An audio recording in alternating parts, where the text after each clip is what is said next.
What's going on, fellas? We got a lot going on here in this video. There's basically an experiment underway regarding a silicon carbide nozzle project that I have going on. I'm going to be buying some silicon carbide nozzles from China that are this exact shape.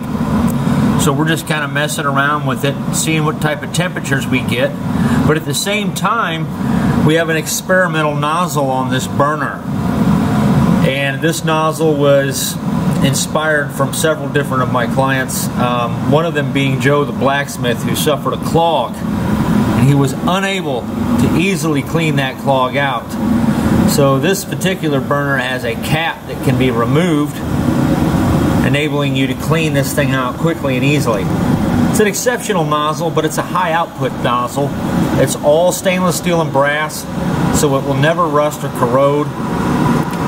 Air systems often have water in them, so over time you get this rusty kind of slurry going on inside of the nozzle. But this one's all stainless steel.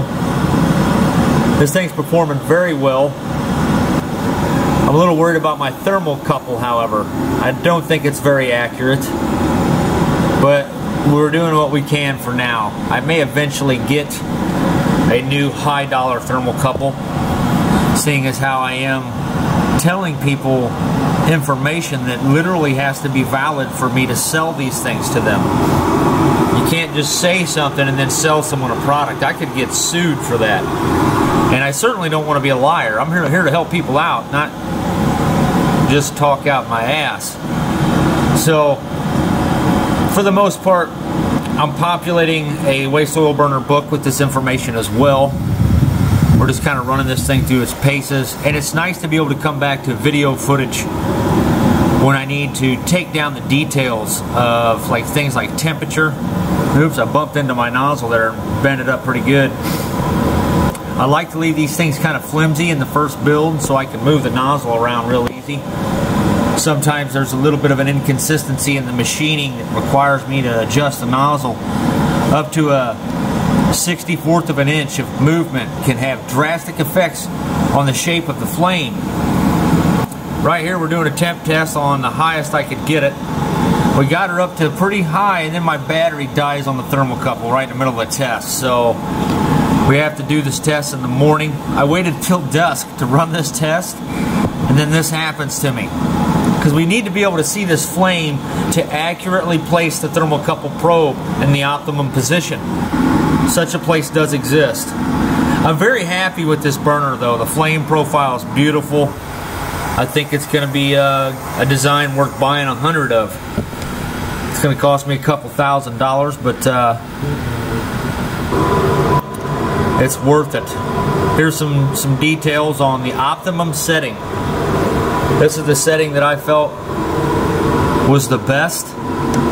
That's what I try to do, is dial the thing in where I think that's what I would call the highest performance setting that burner has. And that is what these figures here represent. Now you can adjust that, and you can go outside that parameter and totally kick up the output, you know, by many hundreds of kilowatts. But the temperature goes down. Here's a better look at that removable cap I told you about. That's all you, Joe. I was thinking about you, homeboy. I don't want to repeat my same mistakes. I don't like those emails, man. You were very kind about it. Don't get me wrong. I'm not saying your email was mean at all, but it's just when you sell stuff to people and you wake up in the morning and you answer emails, and some of them are about problems people are having with something you sold them, it makes for a horrible day. So I do everything in my power to learn from those mistakes and avoid that. So I'm sorry to bother the hell or bore the hell out of you guys with a lot of this. This is just archive video that I'm going to come back to when I'm actually writing out the details of my oil burner book. When I go to plot the graphs, I want to look at the different temperatures for different operating parameters. Unfortunately, I don't trust that flow gauge. It's made for water, and this is diesel fuel. So I haven't done any testing to show the difference. There may be a subtle difference due to buoyancy, because buoyancy does play a role in how that thing works.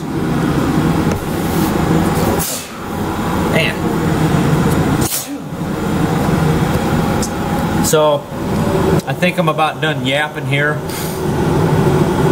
This pretty much concludes the test. The temperature there we just saw is the upper limits of your best propane torch that you'll find anywhere. You won't get a propane torch any hotter than 2,080 degrees. I've tried. So at least we're up there, you know. The temp's moving all over the place there. I'm trying to find that sweet spot. Nonetheless, I need to try this burner with a different nozzle, and that's what we're going to be seeing here pretty quick. This is a high output nozzle. It is not made for this burner at all. I just so happen to have a vacant spot on my test board here. Figured we'd throw it on there. But that's the gist of it. Getting nice and hot there.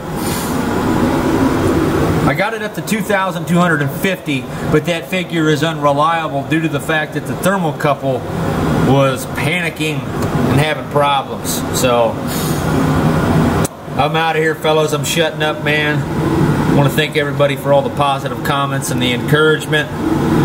You guys know I'm out in the ocean here by myself. It's fly or die, dude. I do not have a job. I am self-employed, and things are getting pretty crazy. It's for the better, and I owe a lot of that to you guys.